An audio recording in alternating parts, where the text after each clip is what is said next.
Welcome to the Change Revolution podcast with your host, Phil Cooke. Today I want to talk a little bit about branding. My new book, Branding Faith, Why Some Churches and Nonprofits Impact Culture and Others Don't, is on the market.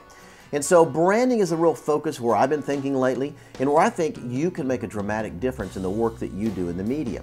Let me show you some statistics and tell you why branding is so important. Let me just read a couple things. Today, researchers indicate that the average person is bombarded with an average of 3,000 advertising messages a day.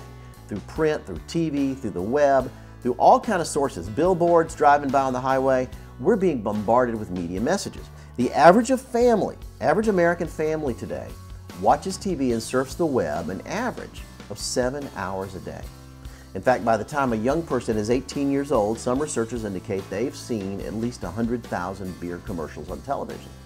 And the U.S. Census Bureau just recently reported that this year, the average teenager in America will spend 5.5 months of his or her life watching TV, going to movies, surfing the web, or listening to their iPod. So the question is, who's influencing us? The fact is, the media influences our lives in a huge, powerful way. And so suddenly, it changes the dynamic about how we get our message heard.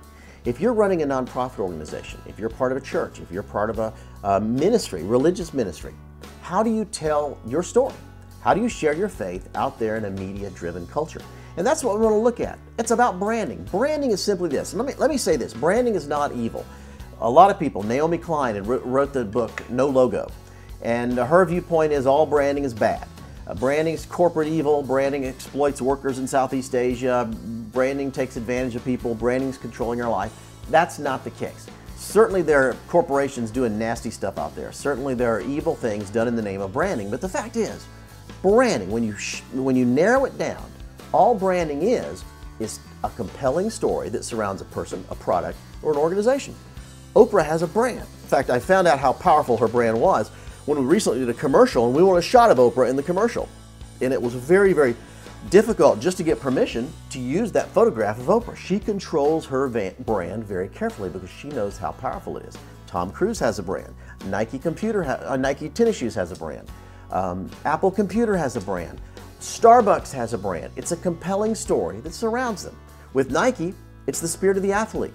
With Starbucks, it's a great coffee experience.